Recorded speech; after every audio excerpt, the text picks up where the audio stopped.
Well, it seems these Gibson Les Paul standards are a bit like buses.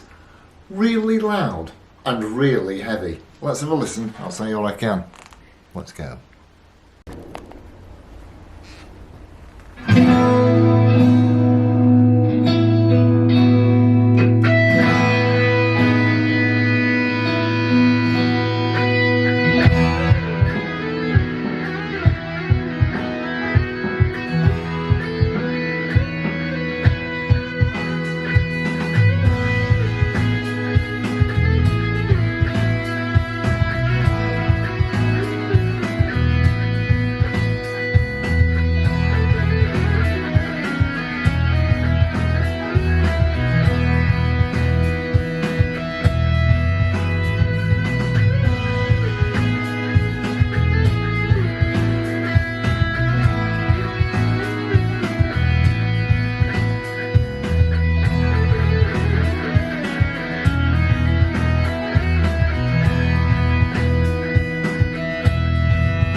Pickup sound starting with the 61 lead.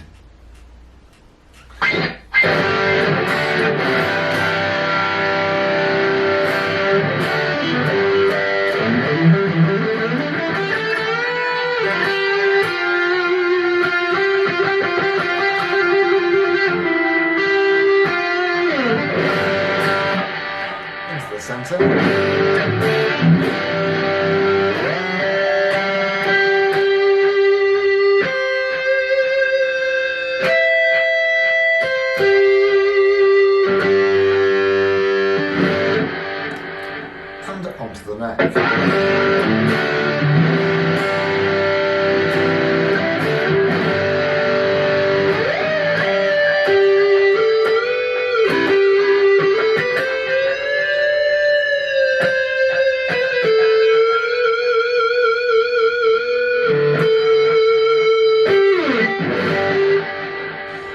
Let's have it cleaned up.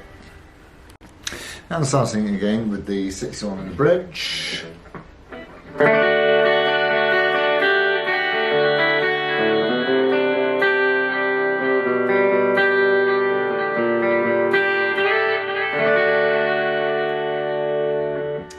Into the centre.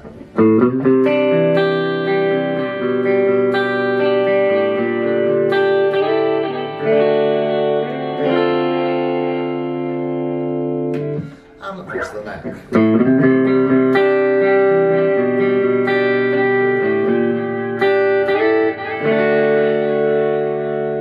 Intonation check.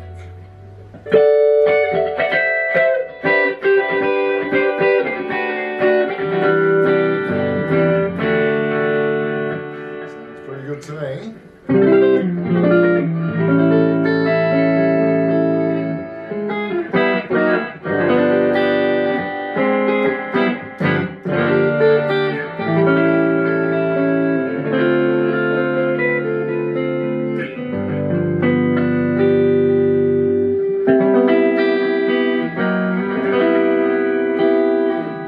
Lovely, let's have a look round.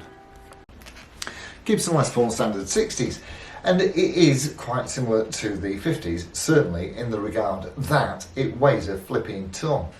And this one is, even as if it could be, even heavier than the 50s, which came in just under £10. This comes in just over £10, £10 and 4 ounces. So, what do you get for your Standard 60s? You get a headstock with a mother of pearl logo and a silkscreen Les Paul. The truss rod cover usually tells you it's a standard. Around the back we have got Grover Rotomatics with the kidney bean keys, and you'll note on the serial number that we've gone back to the first and fifth digit indicating the year instead of the first two digits indicating the year, because certainly in 2019 the earlier production models had the two digits at the front of the serial number, 19 for 19, as they did from 2014 to 2019. This one's quite late in the year, I think the 256th day, so it's getting on toward the end, and certainly by this time it's reverted back to the first and fifth serial numbers being your way of telling when it was made. And of course now we've got the day as the three numbers in the centre, which is a much more sensible arrangement in my view. Mahogany neck. So another place where this differs is in the neck profile. The 50s neck was a little bit chunky, not by a mile, but certainly noticeably chunky. But it's like I always say, you know, really, once you've been playing them for 5 minutes, you can't tell anyway. So, or I can't. So this is certainly a slim taper neck, and the difference is noticeable when if you went from one to the other, you'd be able to tell. So we are bound, of course, and you've got the nib end binding. Some like it, some don't. 22 frets on a rosewood fretboard with acrylic trapezoid inlays, and they're tight-fisted, aren't they? Because even on those studios in 2015, they put proper mother of pearl inlays, and you would have thought for these cost, because it's a current model, and these cost 2,300 quid, and you would have thought for that kind of money they could have spent a few bob on the inlays. There you go. So the body colour, as you can see, is iced tea, which is still a current colour. So it's a current model, this, even though it's from 2019. I'm not sure what colours were available in 2019, but certainly in 2024 it comes in, still comes in iced tea, it comes in bourbon burst, it also comes in heritage cherry, it comes in cardinal red, they look quite in your face. And it comes in unburst as well. Oh, and sparkling burgundy, if you like. So there's quite a range of colours there. There's a faded one as well. I'm not sure what that's. I think that might be faded cherry as well. Anyway, but that's slightly different, of course, because it's faded and not a full colour.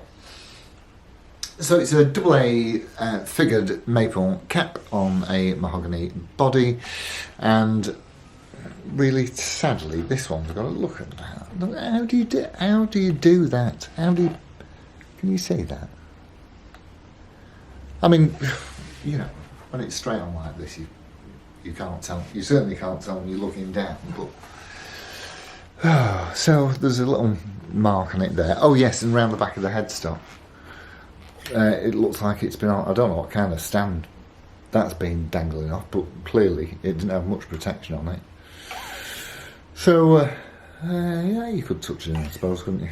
But it's, you know, not noticeable like that, is it? So yes, this one certainly has been played. How are we looking around the back? It's not too bad around the back, is it? On the sides, exhaust pipe in the usual place, of course. So the pickups do say on them the wrong year. They say 2022 on them. They look, to all intents and purposes, I do think that they are proper Gibson pickups. What I suspect has happened is that the 61 burst bookers have come out probably in favour of, I don't know, Seymour Duncans, maybe something like that, and then it's been reverted to stock with a pair of 61 classics, rhythm and lead from 2022. That's all I can think, because it does look like there's been an extra bit of soldering gone on inside the cavity here.